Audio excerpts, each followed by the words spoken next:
You're listening to Inside of You with Michael Rosenbaum. Guys, thanks for tuning in again. The last 2 weeks, actually the last few weeks, Ryan, have been pretty big episodes. A lot of support, a lot of love out there. I love that people are subscribing and, not only coming to the show because of a certain guest, but going, hey, I like that. I'd like to listen to some more interviews, even if I don't know every person. So I appreciate everybody out there. And yeah, that's nice. How's your week, bud? Good? Same, hanging up. Same, Yeah. Well, this will have aired a few days after when we're recording this right now. Mm-hmm. But I posted something because I am convinced I saw a UFO. I know. You saw the picture, the video. Did you? It's odd. It's okay. So what? There's no noise. There's flashing lights that go sort of like in a triangular round, and then around. Right. I mean, I have never seen anything like it. I mean, my first thought is always drone these days. Yeah, but why I put up a drone the skies are opaque with all the smoke and shit, the air quality. I don't think at 11:30 at night there's going to be some drone above my house. I don't know who buys drones. I know who buys drugs. Anyway, it was crazy. I was outside. I was watching my dog taking shit because that's how I roll. Mm-hmm. And I look up and I go, what the fuck? Shira, my friend Shira stopped by and get my phone. And I used her shitty phone. She might as well have had a flip fucking phone. You know, those flip phones? It's brutal. I'm like, dude, update. Do something. I don't know. But, this week, the last 2 weeks, I felt bad because, I sort of, told...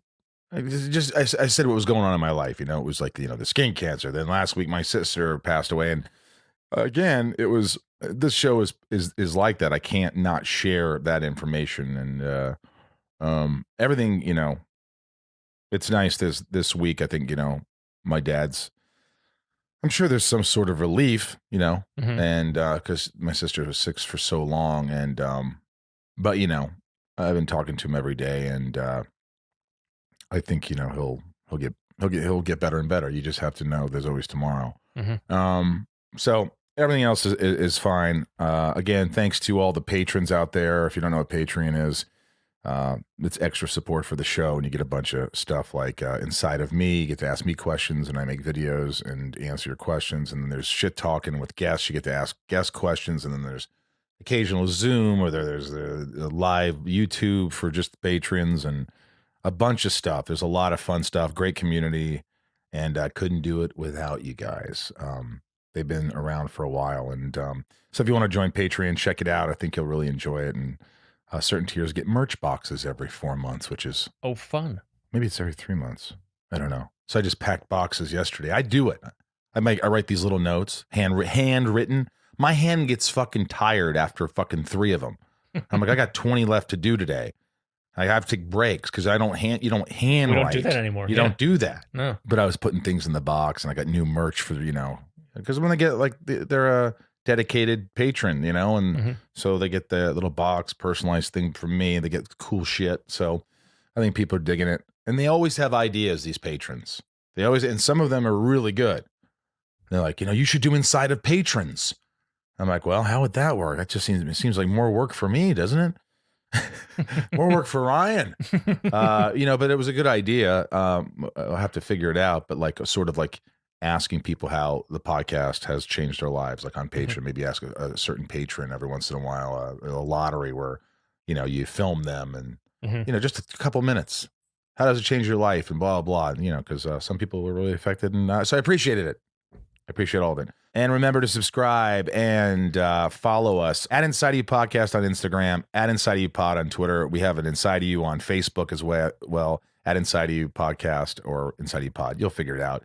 A lot of good stuff on there. Stage It is this weekend. This coming weekend, Rob and I are doing another Stage It. It's right before we go into a recording studio and record our album. So great prizes if you go to stageit.com.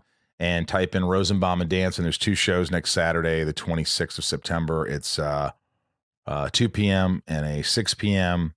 Tons of stuff, autograph band pictures and shirts and Zooms, and we play a song for you, and we'll send it to you. Just a bunch of great stuff. So go to stageit.com and get tickets now, and it's a live show, and it's a lot of fun, and thanks for the support. Today's guest, I've known her since she was a young girl. I think she got Smallville when she was 17 and I was 25, 26. And, we just became really good friends. In the beginning, she was too young and I was old, eccentric guy. I wasn't old, but, I was bald, weird guy, I guess. I don't, whatever I was. She and I created this sort of a bond. Like we became friends and it was really nice. And I think she's a tremendous human being. I don't say this about a lot of people, but KRISTIN KREUK has such a strong awareness of who she is and who she aspires to be and what she wants to become. I mean, she's always evolving and she's always working on herself. It seems like she's always doing things for other young women. She's a positive force. I think she really is a great woman. She's got a lot to talk about, so I'm excited about that. Were you here for this recording? I was not. Oh no. Well, hell with you then, Ryan. Shout out right here to Ryan, who's been doing some fantastic editing. Give Ryan a hand right here. See, there we go. There we go. I mean, he edits all the the videos on YouTube, and then you could listen to him. And so he's got a good ear, and I trust him. I don't even listen to the episodes anymore. I assume that you're going to just do a great job and protect me if I say something stupid, which is constantly. What? No, it's all perfect. No, I barely do anything. That's a lie. Again, thank you everybody for all the well wishes, for just all those nice notes and all those things. And some of the cameos have been fantastic. And we're doing some more virtual cons. Tom and I are doing a couple, so check out Instagram and Twitter and all that stuff, and we'll let you know. But the virtual cons are fun. We're doing these Zooms, and they give you, I've said it before, they give you like 2 minutes to talk to someone. They're like, hey, Michael. And they give you a button that you can go 10 extra seconds, 10 extra seconds. And I always do that. I shouldn't have told people down, but I do go over. If you do 2 minute Zoom with me, you definitely get more than 2 minutes. I'll fucking tell you that right now. All right, let's get inside of the wonderful, talented, my former co-star. I hope I get to work with her again someday. She's a joy. And this is KRISTIN KREUK. Let's get inside of KRISTIN KREUK. It's my point of view. You're listening to Inside of You with Michael Rosenbaum.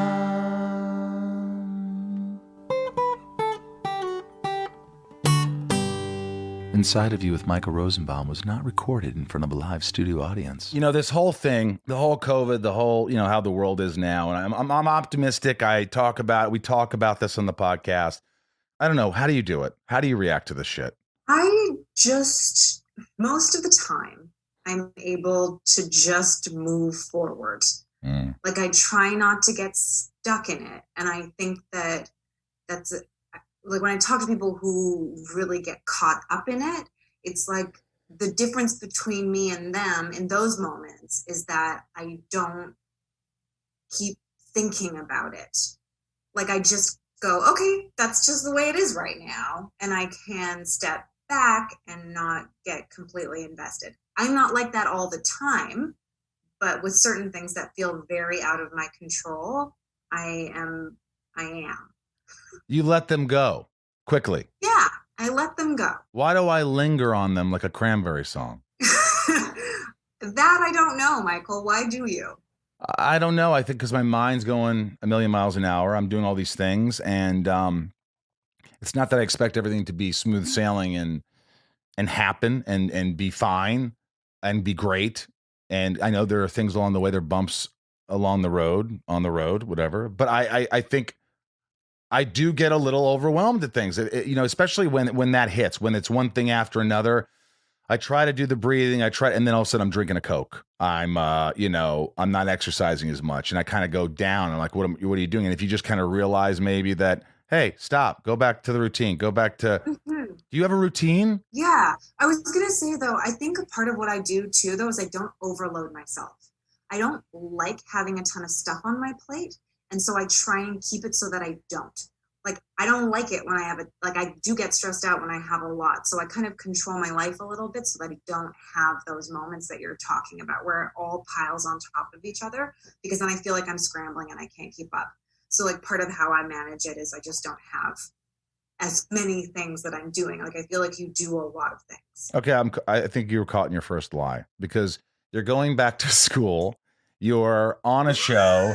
I mean, you do a lot of things, but maybe you are able to not spread yourself too thin and go, I could handle this. I could handle this. And when something you can't, right? Yeah, I guess maybe it's more like I have a sense of what I can handle, and I don't push myself too far beyond what I think I can handle. That's good. Do you get annoyed easily? I mean, I know you do because you got annoyed with me sometimes on the set.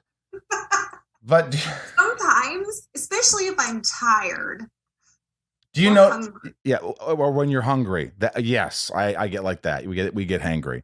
But like you're dating someone, do you find yourself like why did I just get annoyed? Oh, I'm sorry. That was such a small thing you did, but for some reason it pissed me off. Absolutely. Especially during COVID. That's definitely, it's more annoying.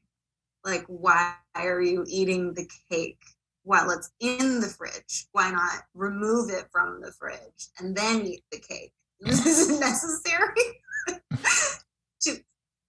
Oh, there's a printer going off in my office. It's fine. Yeah. So yes, the answer is yes. Well, if I were him, I'd say, because I'm a guy. This is what we do. It's not an excuse. I have an Arnold Palmer. It's a jug of Arnold Palmer iced tea. Of course, I live alone. It's different. But I open the fridge and I give a little chuggy chug because no one else is going to go in there and probably drink my iced tea unless they ask me. And then I'll say, hey, I just chugged on that. You might want to be. Right. But are you spilling your iced tea into the fridge? Okay, now we're getting somewhere. So you're saying he's a little bit messy. He spills cake in the fridge. It's really irrelevant in the grand scheme of life. But in the moment, at times, it can be annoying.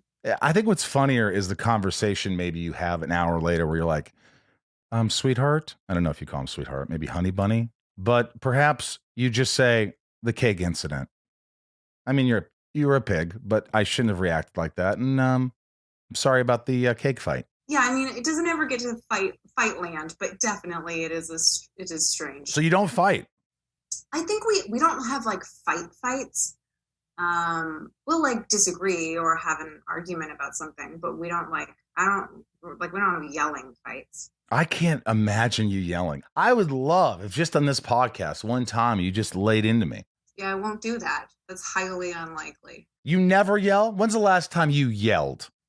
At work, because it was in a scene. Oh, it was the writing. I like the so you were in a moment and you had to yell because it's written and you're acting yelling.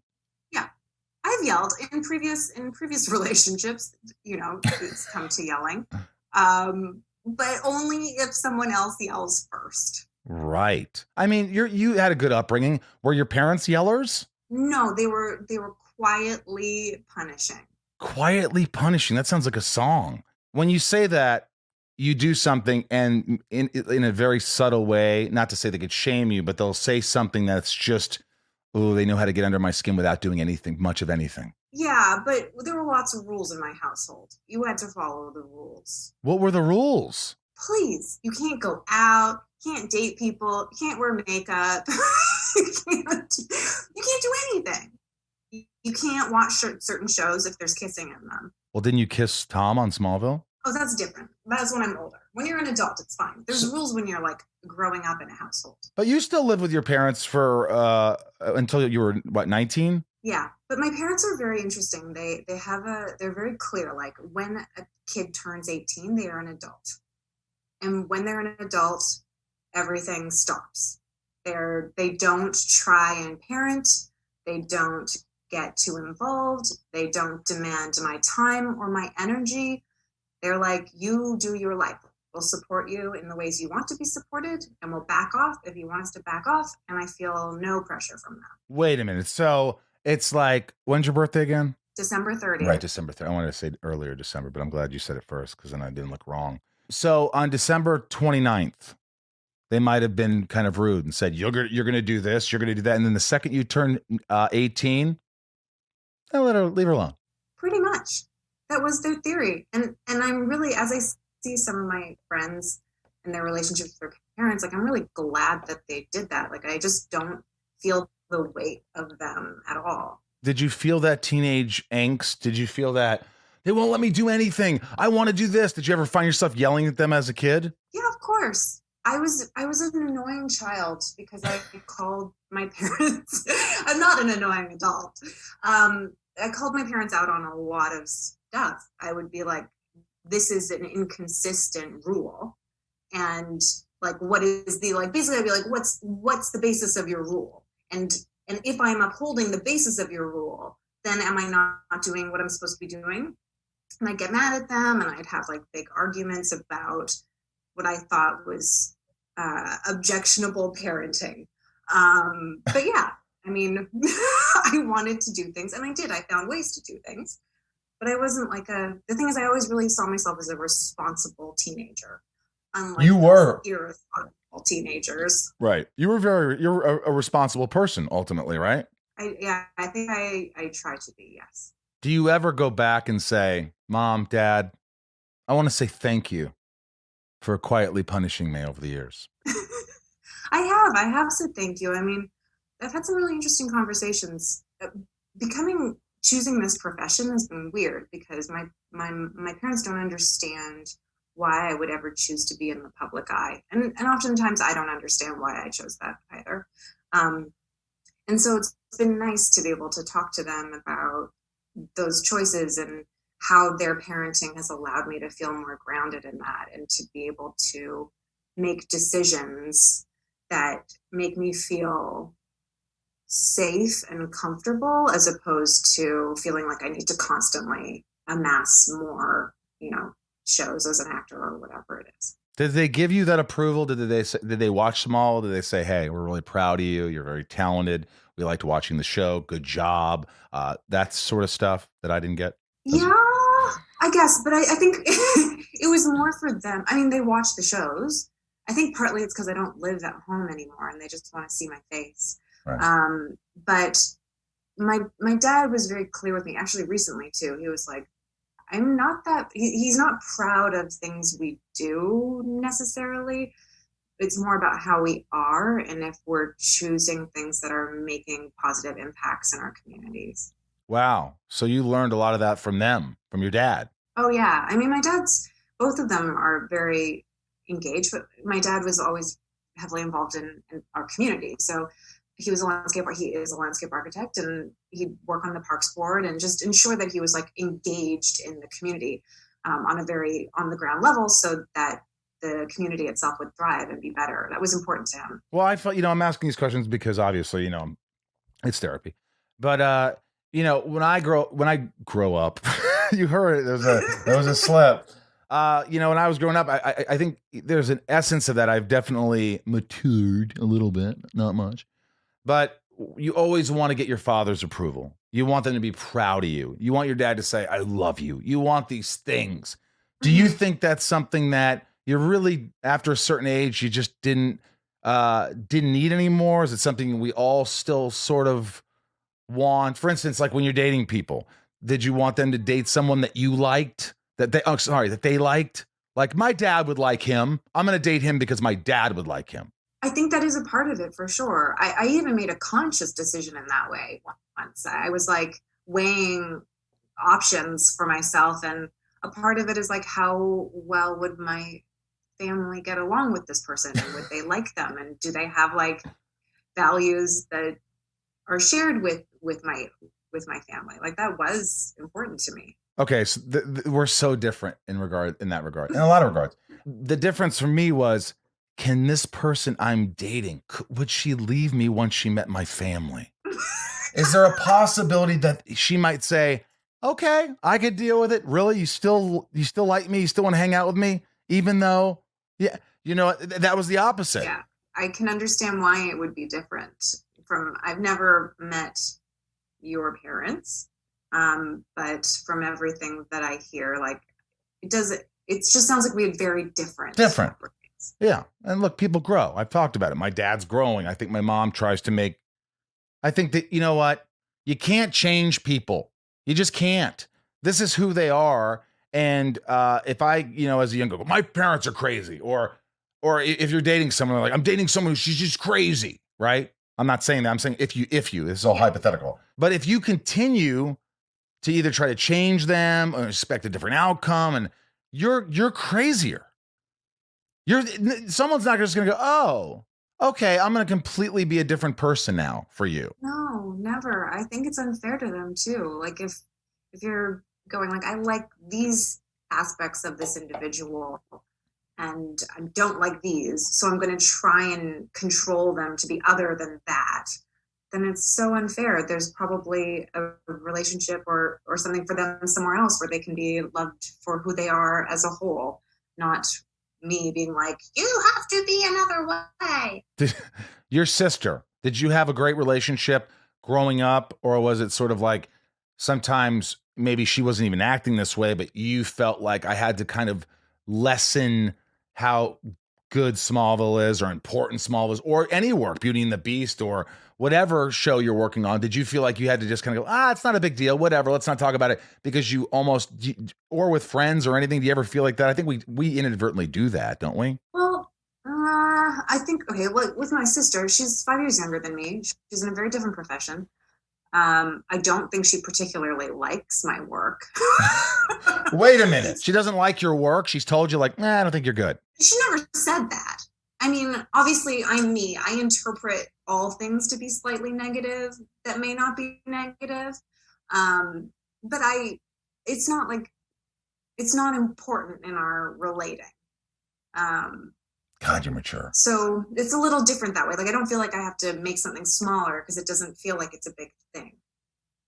That makes sense. My friendships. Yeah, you don't seem like someone who wants to talk about, you want to talk more about school or a book or your relationship or art, or like you just escape. You don't have to be always just enveloped by, your work and all these, right? No, I love talking about the work and I love talking about what we can do and stories we can tell. And I like gossiping at the end of the day about people at work. I like doing that. Good. But I don't feel like I need to do it with everybody. Right. I think for me, my, my brother, my younger brother, he's always been like, we didn't get along as kids. I mean, I wanted to kill him. I think I tried to kill him as a kid. He threw pool balls, those hard balls. He would throw TVs, whatever he had in front of him, he would throw at me. We didn't get along, but there came a point where I remember he was in college. He's like, me and my boys are watching Urban Legend, man. We're so excited. And I was like, oh, that's cool. My brother's excited about what I'm doing. And even when I made this movie that made no money, but I busted my ass and shot a little movie in Indiana, he came and did it with me. He came and helped me out. And even yesterday, I get an email with a screenshot of a picture from the movie. He's like, still love watching this movie. Man, so much fun. That just meant a lot to me. It's like, just a little moments. Do you and your sister share that? Does she ever send a little moment like, oh, here's me and you, I miss you? I have a nephew now, so I get videos of him that are adorable. He's at that age where, when they're little and they have that hilarious giggle that is so contagious. So she'll send stuff like that. My sister and I were never, she was my little sister. I read her books and sang songs to her. And What'd you sing to her? God, embarrassingly, as a teenager, young teenager, like 13, was obsessed with Disney songs. So I would just sing her like Little Mermaid songs or whatever, Under which I the still know all the Sea, words to, one? which I will not sing currently. I know you're right. I knew you were going to say that. I'm not going to sing it. I knew that was going to happen. I don't think I've ever heard you sing. I don't know. I think I've heard you sing like kind of like. I can't sing, Michael. I'm a terrible singer. I just remember you singing like for fun, like hanging out, like, the song, or you'd be just humming something or doing something. But you don't really like to sing. But no one in your family was sort of, you didn't live with extroverts. No, everyone's an introvert. My dad's the closest to an extrovert in my family. We are all introverted peeps. So he didn't dance around in his underwear to make you girls laugh, or like, oh, it wasn't that. God, no, absolutely not. He'd chuck us around. Like happily throw you around. Yeah. Yeah, okay. That's I wanted to make that clear. All of a sudden, KRISTIN Kreuk's dad. Not like abusive, yeah.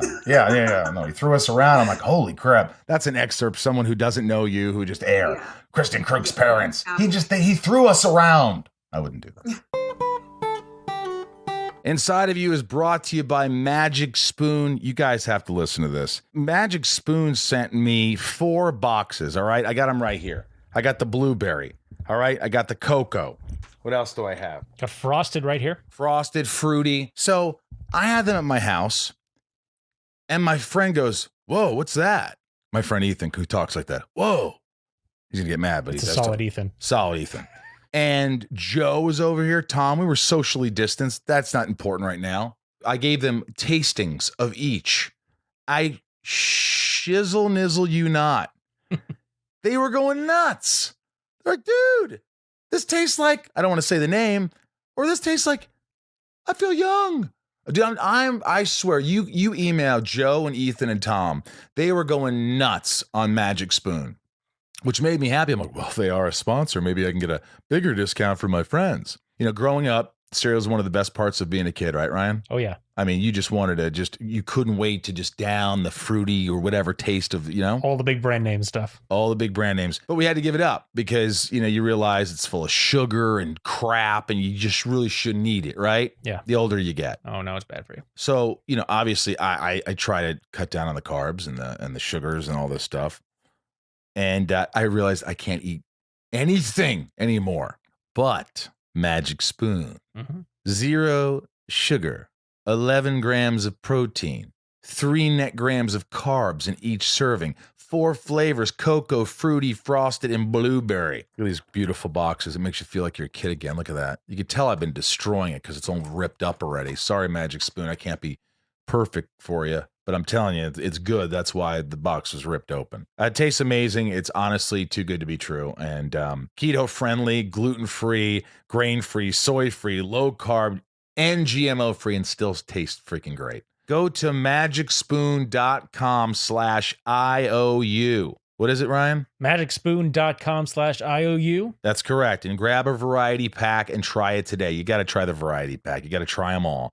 Be sure to use our promo code IOU at checkout to get free shipping. And Magic Spoon is so confident in their product, it's backed with a 100% happiness guarantee. So if you don't like it for any reason, they'll refund your money. No questions asked. And what's the problem, guys? Magicspoon.com/IOU and use the code IOU for free shipping. We thank Magic Spoon for sponsoring our podcast. You're going back to school, and it's something I really admire because I, for one, just always try to get out of school. But you're back in school now. What are you studying? Okay, so right before getting on this call with you, I just took my final exam for my art history class. But I'm working towards my bachelor's degree. It's something I've sort of wanted to do since I graduated high school, but I was working, and it's just I'm going very slowly because I'm working as well. But yeah, I love it. I love it, and I don't have to go to class. I can do it all online. But you were going to class before this happened, right?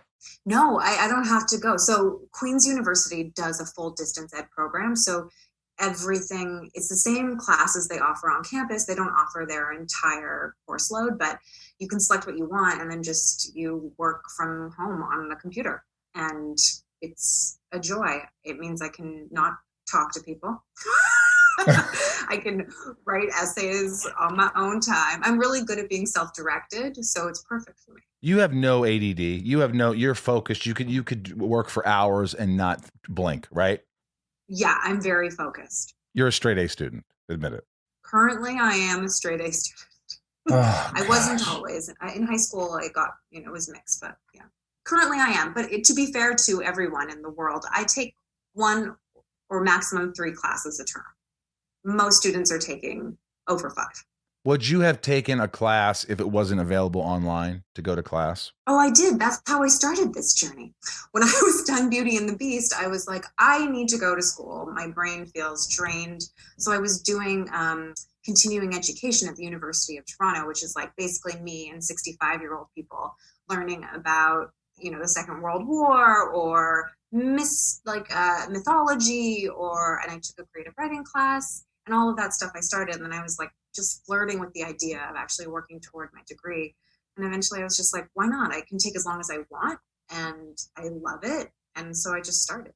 So 65-year-old people are pretty much the age range, around 50s, 60s, who you're going to class with? No, now that I'm in university. Well, right. I'm talking about when you went to class. Yeah, when I was going to my continuing ed classes, right. The people who go to continuing ed are retirees generally. So nobody recognized you. Oh gosh, no. And you loved that. Yes.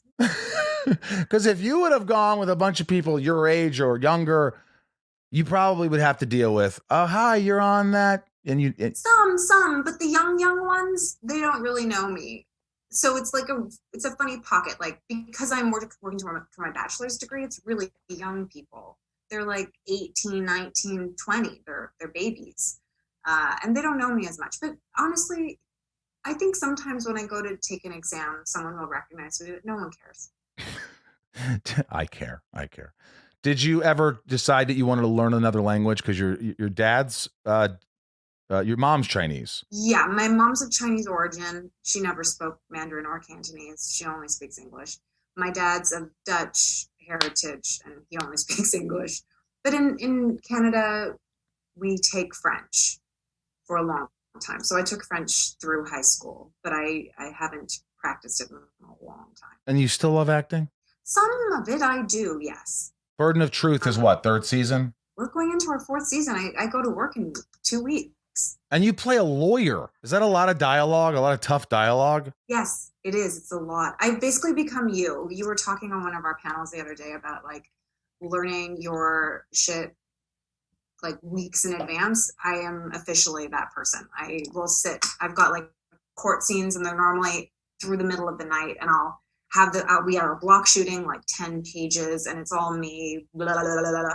I'll just sit there for weeks beforehand studying and studying and studying. It's just so much. And you're going to school. No time. It's so stressful. I mean, going to school and learning all these things and trying to keep your grades up and then memorizing all these lines. And I mean, that's a lot. I mean, do you stress? Does someone help you with the lines? Eric will sometimes just read lines with me at home, but then he gets annoyed. Why does he get annoyed? What is it? Well, no, because I mean, who wants to just read lines for hours on end? Yeah, he will do it happily, but I just don't want to make him do it forever. Do you ever say, Eric, can you put a little effort into that? I feel like I'm talking to a recording. He does. He puts effort in. He acts. Is he trying to impress you or something? No, he just likes to, I think. There's all those apps now, too, that you can put it onto your iPad or whatever. Yeah. To record. Right. And it will say the lines and then you say yours. And so you use that too. Sometimes. Wow. 4 seasons.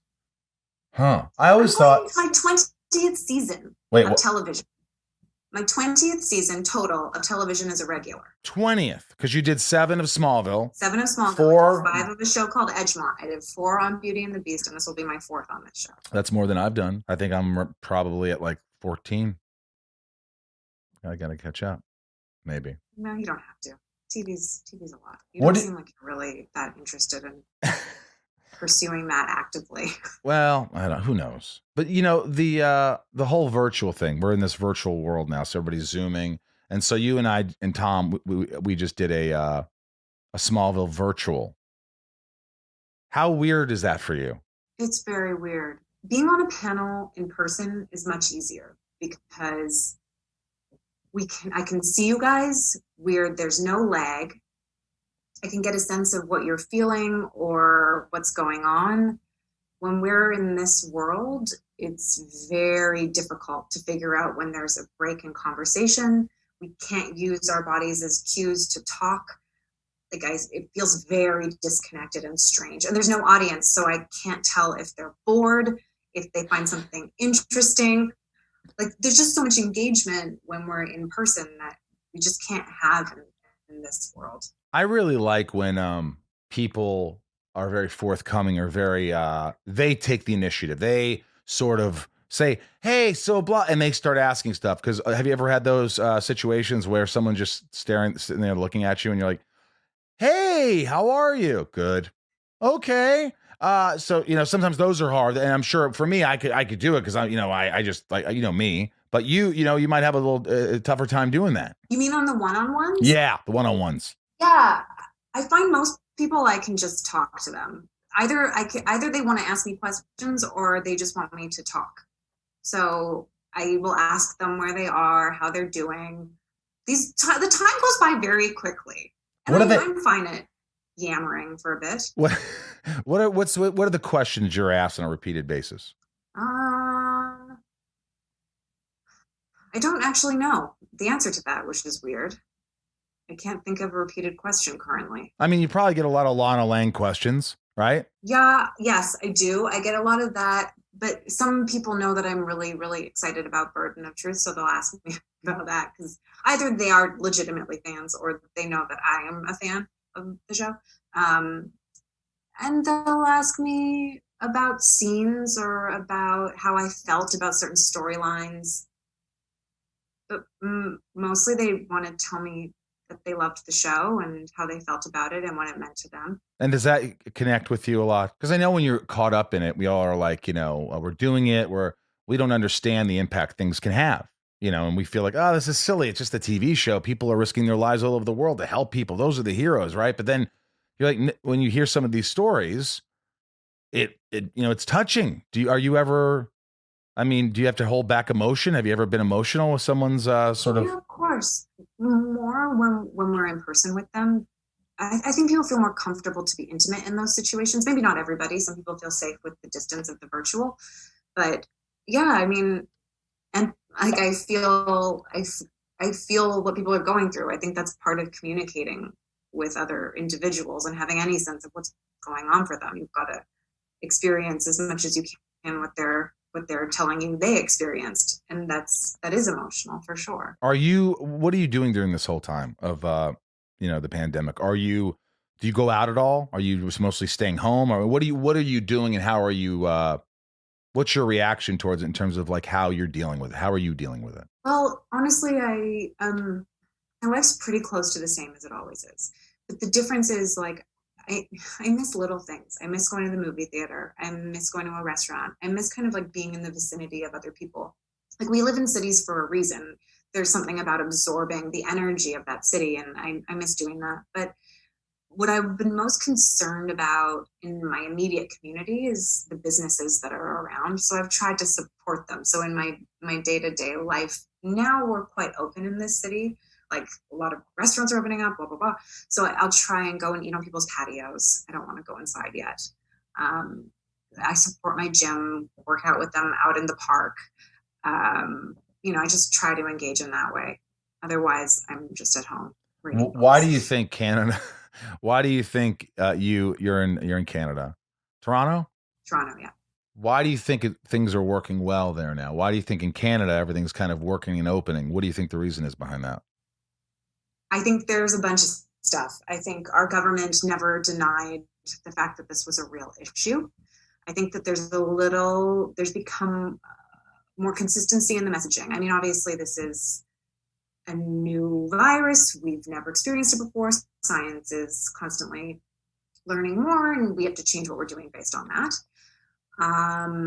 I think that we have less of this pull to the idea of personal freedom. And I don't know why that messaging started happening in the US. Like somehow your freedom is being impinged upon, but we don't seem to have that same problem here. Not that we don't. There are people who are protesting still. I don't know. I mean, I do think a big part of it is like having government officials who are saying that it's real and that it matters and that we're in this together. Right. There's just a mixed message here of like, the president's saying this and he's not wearing a mask. So he's showing people that, hey, it's not a big deal. Then his scientist is saying another thing, but he's keeping him around even though he doesn't agree with it. It's kind of like and I don't get political in here, but that's just the thing. It shouldn't be political. So it shouldn't be. And it's obvious what we should do and what we need to do. Like, I think the fact that it's become so steeped in conspiracy theories is so crazy. Well, the one thing that gets me, and I just don't know how they could think this is all about the election. So we're compromising the health of the entire planet and every country so we could win an election. It's the most asinine thing. I could understand the Russians rigging the whole thing, or that is fathomable. I'm not getting political. I'm saying it is not political. I feel like George C. Scott. It is not in the files. That's how he talked. I don't know if you know that. It is not. So, okay. So it sounds like you got shit going on. You're together because there is just, I think everybody has come together in the nation of Canada, and they have said, hey, this is the deal. Let's wear masks. Let's be respectful. And this will blow over. As opposed to, I ain't doing that. Yeah. And I think the other part of it too, and this is changing right now a little bit, but the government supported people with money. People have been getting money during this time from the government, so they don't have to feel the pressure to go back to work. Whereas I feel like you guys have been left in the lurch a little bit in that way. And for people to survive, they need to go back to the workplace. I think in both countries, we're dealing with a lot of, like you're seeing income disparity, and there are certain people who don't have privilege and who do have to go to work regardless. But I do think Canada has financially supported individuals, which on the ground means that you really don't have to go and risk your kids' lives or risk your life by going out. I just want everybody to live. I want people that were, I want to get back to the way things were. And in order to do that, sometimes you have to go against what you think is maybe what you want to do. Like, I don't want to do this, but I'm going to do it. Sometimes that's what we do. We do that all the time in a relationship. You know what? I'm going to compromise. And if you don't compromise, the relationship's going to implode. Everything implodes when you don't compromise. And if you don't respect and love, it will implode. Things don't go right. Yes. Well, they don't go well. You plan to study forensic science. Is that because you love watching stuff that's really dark and cold case files and stuff like that? What is it that you thought about that? I know you didn't do that, but what was it? I was interested in criminology mostly, and it was because I was interested in human psychology, which is the same reason I loved acting. I was obsessed with understanding why people thought the way they did, what drove people to commit crimes or to be violent, or, just to exist the way they did at all. And I was very fascinated with understanding that aspect of human nature better. And that's why I really wanted to do that. But did you watch that dark stuff, or you kind of you don't go? I didn't when I was in high school. I wasn't really allowed to. I mean, I was interested in it. Like when I read books, I was interested in books that explored a little bit more tumultuous emotions and, darker themes, I suppose. But it wasn't ever like serial killers or things like that. But yeah, definitely interested in the kind of the darkness of human nature. What do you do to stay straight in terms of your mind straight, keeping things together, because we talked about that in the beginning, how you're sort of even keeled, you try not to get too upset, you try not to be overwhelmed, not spreading yourself too thin. But what do you do? What do you are you just going back to karate like you did when you were a kid? I mean, what are you doing physically, mentally? What is your routine? I exercise. How often? That's really, I probably take one day off a week. So I'll exercise. It won't be excessive. I don't excessively exercise, but I'll do cardio, or I will go to a weightlifting, class. So I'll do that as about 6 days a week, sometimes a little less, depending on my course load, if I'm busy with other things or if I'm working. And how long is a class? An hour? An hour, yeah. I don't normally work out more than an hour. How do you feel when you don't do it?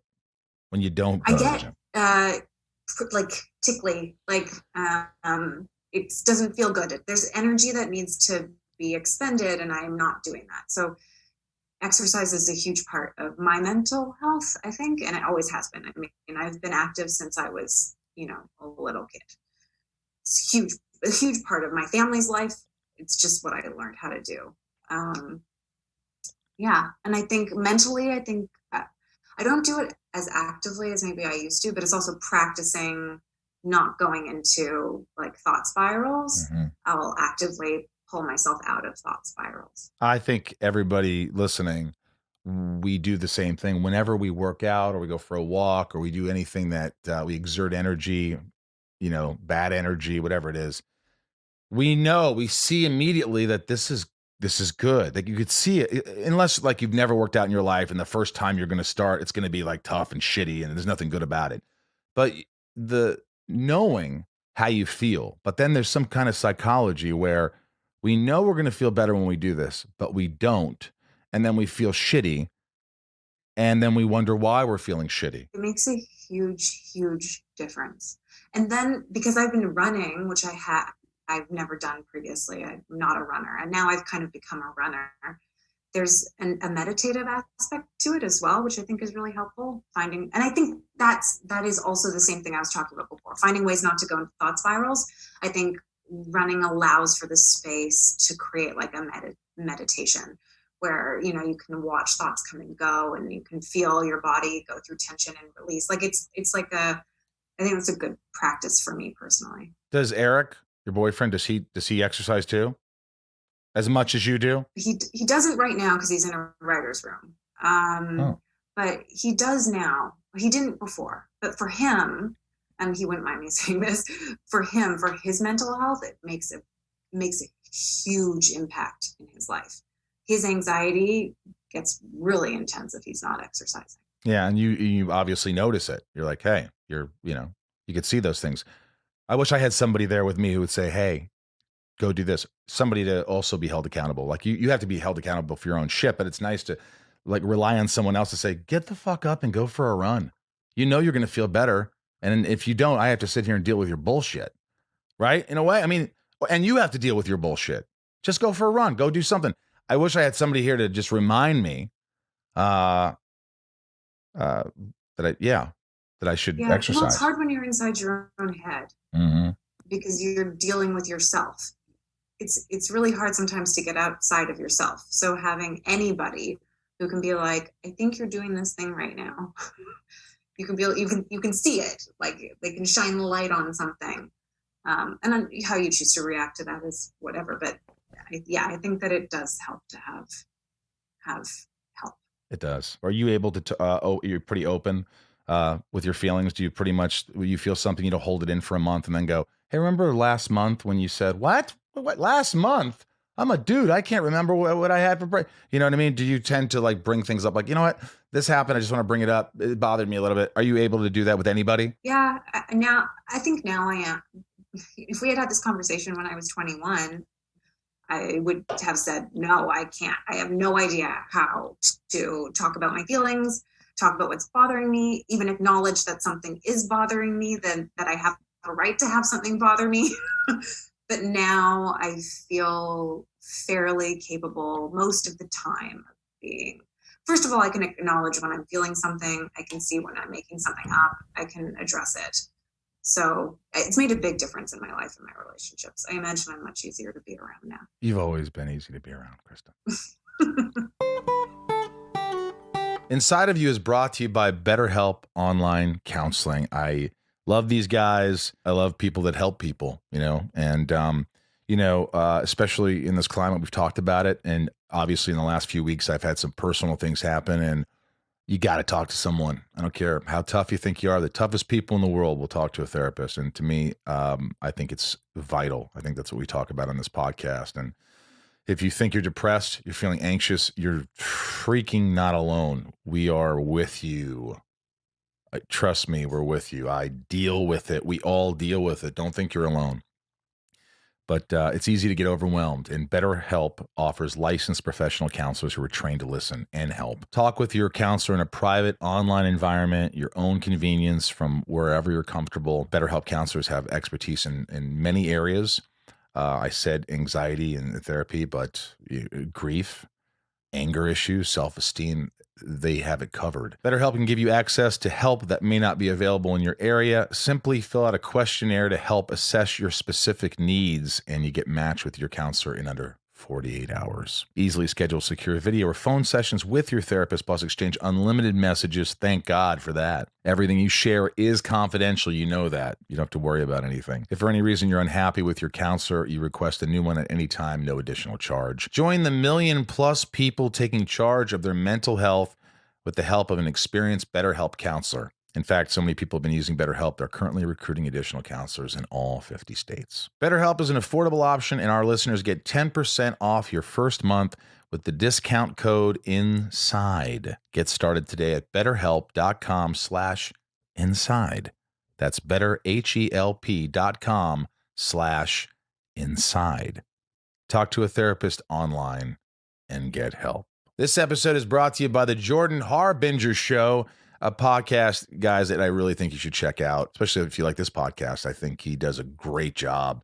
He's so personable. And if you're a fan of high quality, fascinating podcast hosted by interesting people, well, Jordan Harbinger. I recommend our listeners check out the Danny Trejo episode. I find that guy very interesting, and Jordan has just gives a really incredible interview with Danny Trejo. So you should check that out.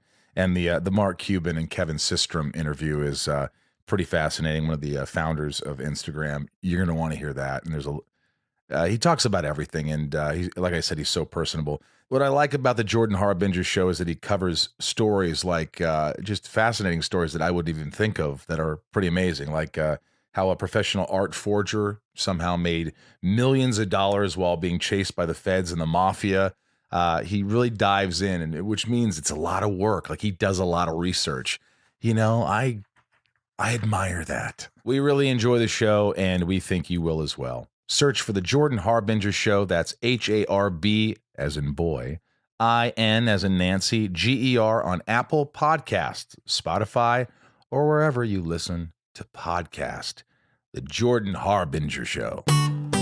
Have you experienced any loss thus far in life in 37 years? Any loss that's been kind of like that you sort of something that, because for me, I think I've had 2 losses in 48 years, which I'm lucky because people have, I have a friend, Ethan, who I love, who lost his parents at a very young age, and it breaks my heart. Mm. And you can just see the love he still has for them. And, loss is something that it can be devastating in how you deal with it and how it makes you stronger. And have you had to deal with any of that? Well, my grandparents have all passed away, but I think my grandmother that I was closest to, she died when I was quite young. And it had a big impact on my life, but I was 6, Right. Very different.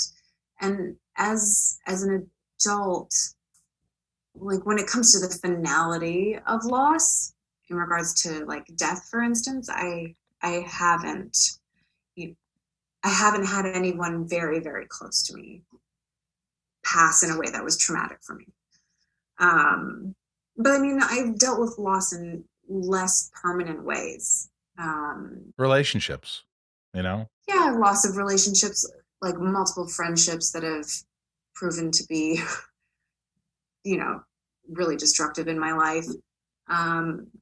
So things like that I've had to face. And I think it's certainly given me a more deep experience of life. Yeah. And it's funny because the relationships, you think of death when you think of life, but a relationship, it is, or, it feels like death sometimes.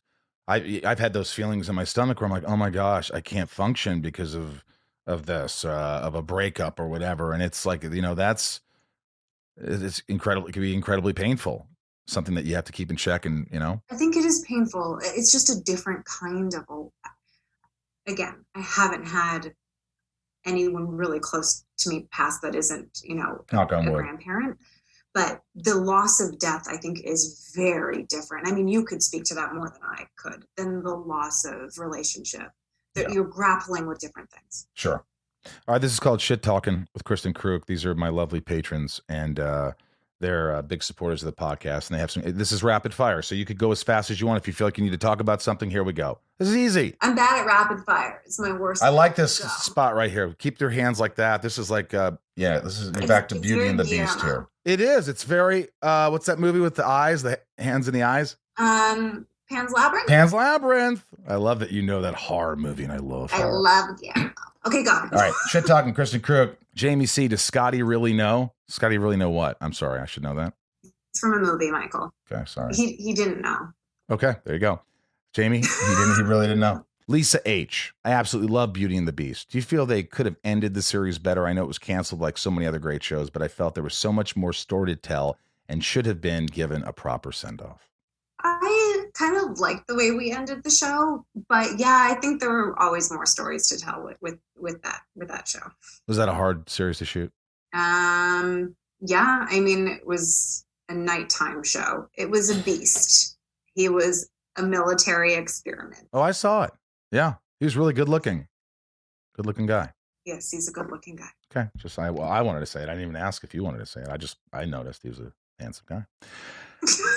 Steph, I always do that. I admire, I'm easy. Like I had a dream about Bradley Cooper last week. I woke up and I was like, wow, I dreamt about Bradley Cooper. It wasn't sexual or anything, but I just remember going, man, that's a cool guy, that Bradley Cooper.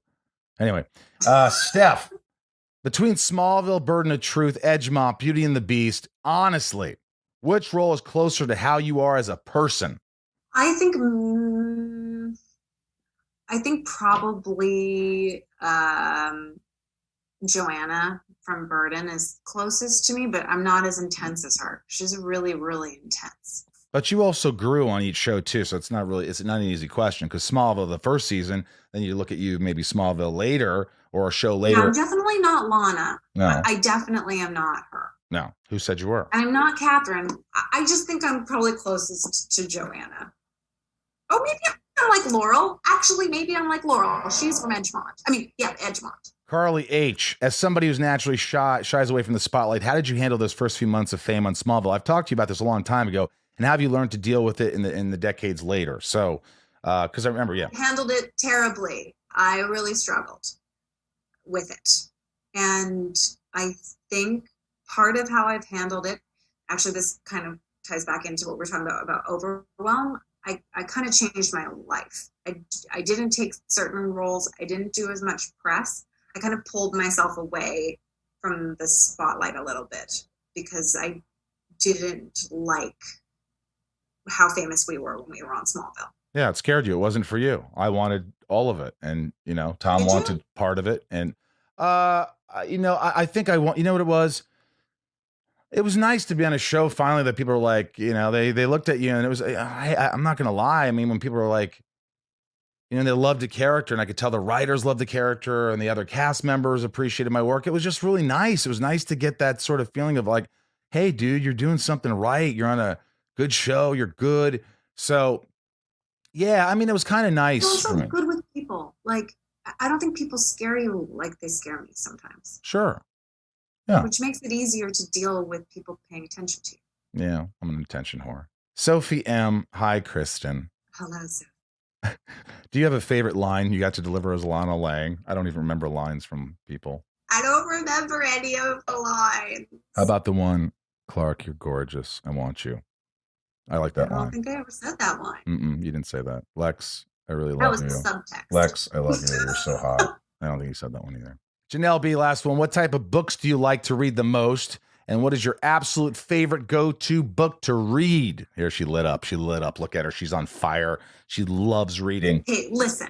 I have been actively broadening my reading scope. So I've been getting more into science fiction fantasy, which wasn't my thing, but I'm loving N.K. Jemisin. She is a genius and amazing, super creative and unique writer. And then I think I normally read like contemporary fiction. I live in that world. But I also love, going back to my olden times, I love classical literature too. So like the Bronte sisters, I really enjoyed that kind of tortured read. But there's a book for quarantine while we're still in it for a while longer that I think is really excellent. Peter Benchley's Jaws. Mandel. What? Sorry. I jumped in and said Peter Benchley's Jaws. Oh, I really like that book. Go ahead. Now, what is it? Emily St. John Mandel wrote this book called Station 11. And it's about the world going into a pandemic. And it escalates more than ours has. And it follows a theater troupe, a Shakespeare theater troupe that goes through the United States in a caravan. And it's really complex and the characters are fascinating and it's hopeful. It's like a pandemic read that leaves you hopeful for humanity's future, not devastated and in despair. There's also this horror movie you should check out. No, I'm just kidding. That's all I watch. I mean, I watch a lot of horror movies. There's a movie Relic I liked. I liked Hereditary. It Follows. There was a new one called Host where it's a Zoom call. So they Hereditary is pretty good. It's a Zoom call. It's called Host, H-O-S-T. It's new. And it's all filmed like these 5 girls are Zooming each other. And then horror happens. And it worked. I kind of liked it. I didn't tell you this, I don't think, but we went to go visit Eric's cousin and actually someone I did gymnastics with for a long time. in Amsterdam. And this was a while ago now, but her partner is a director and loves horror. They both love horror. So they made a crash course because I was like, I don't get it. I don't get horror. I don't like it. I don't understand it. And it was like basically a whole list of horror movies to watch, from the classics through like, more gory stuff to like weird. Did you watch them? Yeah, we watched like pretty much every single one. And I've come to really, I think, appreciate the form. There are things I don't love. Like I don't love, the Saws of the world, but I love what you can do in horror. I really like the older Alien movies. Like Alien. Yeah, Please say that. So good. So good. And don't you love it that it's just a kick-ass woman at the end? Yeah. That's great. How about, Jaws, The Shining, Exorcist, Omen. I haven't seen Jaws. Oh. The Shining, obviously. I love like old, like Psycho. I love. Oh, I'm telling you, that scene when he comes down with the knife in the basement at the end is one of the most horrifying moments in horror history. I to this day, that scene is just incredible. It really is. Yeah, so good. I like this. I like that you're experimenting with horror. You just, maybe I'll have to start reading. All right, I guess I'm gonna have to start reading. Give me a couple of books that you think I could actually read. Maybe if they have pictures or if they're less than 200 pages. What? I read a horror book. What was it? Called Only Good Indians. Okay.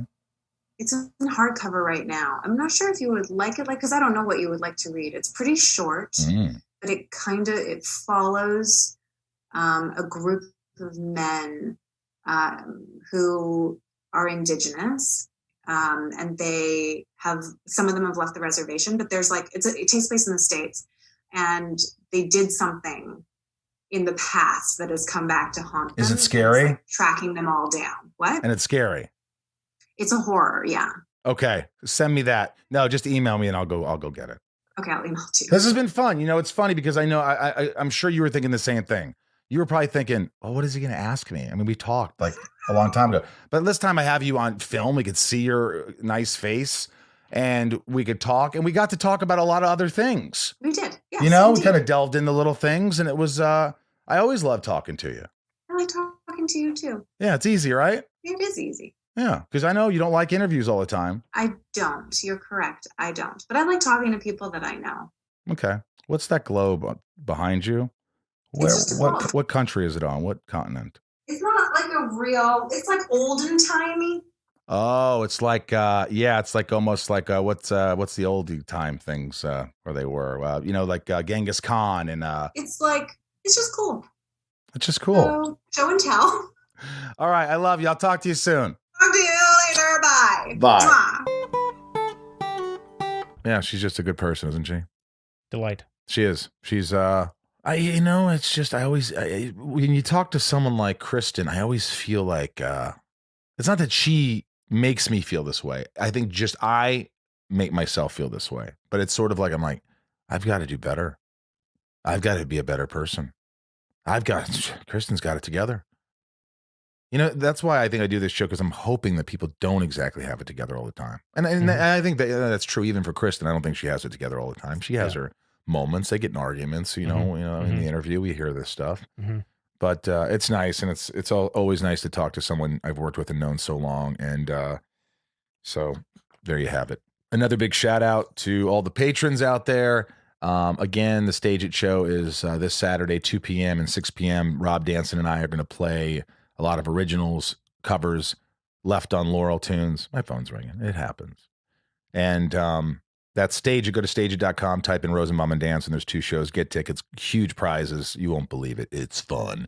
A lot of virtual events coming up. And the online store, Inside of You online store. You can still get beach towels, sandals. Oh, I don't have the sandals out yet, though. Flip-flops. They're nice. I didn't put those up. Yeah, but still got new V-neck fitted shirts for the ladies and crew neck for the guys, because the guys don't want V-necks. Although I have friends that still wear V-necks. I had a V-neck phase. I stopped that. We all did. Yeah, it's gone though. I don't know if it's gone. I think when I had a nice chest, I think I like to. I don't want to get into it. I don't have the right arrangement of hairs for it though. Are you not hairy? No. Can I see your chest? Not at this moment. No. Okay. I'll show you later. Oh, Yeah. Okay. Patrons. I guess the patrons are getting their shout outs now. I do love them. Many of these names I just wrote letters to. That's true. Mm. Should we have sort of a build up, like a drum roll for the patrons now? Can you do kind of a little drum roll? Yeah. All right, here it goes. Oh yeah, here we go. And Nancy D, Mary B, Leah S, Trisha F, Sarah V, Little Lisa, Yukiko, Jill E, Brian H, Lauren G, Nico P, Angelina G, Robin S, Jerry W, Emily K, Bob B, Robert B, Jason W, Stephen J, Kristen K, not Kristen Kruk, Kristen K. Maybe it is Kristen Kruk. Is it possible Kristen Kruk is a no? No, we didn't talk about it. She wouldn't be a patron. Hmm. Amelia O, Allison L, Tom N, Jess J. It'd be nice if Welling was a patron. He would just give me shit the whole time. Lucas M, Raj, Emily S, CJP, Samantha M, Hamza B, Jennifer N. That's not Naniarello. That's Jennifer N. Jackie P, Stacy B, Carly T, Jennifer S, Janelle B, Carrie B, Tab of the 272, not to be confused with Tab of the 273. Thank you. Kimberly E, Crystal H, Mike E, Marissa, Ramira, Beth B, Chris F, San Diego M, Sarah F, Chad W, Leanne P, Rachin. It's really Rachel, but Rachin. Ray A, Maya P. I just Zoomed with everybody. I had a big Zoom of like 50 of the top tier members, and we all Zoomed it up. It was great. And I got to see everybody's face. Oh my God, you had 50 people on one Zoom? 50, and I was there for like over an hour and a half. And it was awesome. Exhausting, but awesome. I think they loved it, and I loved it. It made me happy. Maya P, Megan D, Jennifer C, Maddie S, Tiffany I, Kendrick F, Ashley E, Margie M, Thomas T, Matt W, Belinda, and Benjamin R. Lisa J, Kevin V, Robert S, Joy W, Mike W, James R, Chris H, Snow R, Noah K, Sean V, Osborne H. What, Osbjorn? Osborne to love you. I was born to lick your face. I was born. That's from Caddyshack. Yeah. Dave H. Again, guys, patrons, I couldn't do it without you. Thanks for the extra support, and everybody out there listening. Just the fact that you guys listen to me every week means a ton to me. I love doing what I'm doing. I love working with this guy sitting across from me. I love Bryce. Thanks to Westwood One for really getting the podcast out there and giving this a real shot. And live your best life, you know? All right. Thanks for allowing me to be inside of each and every one of you. This has been fun.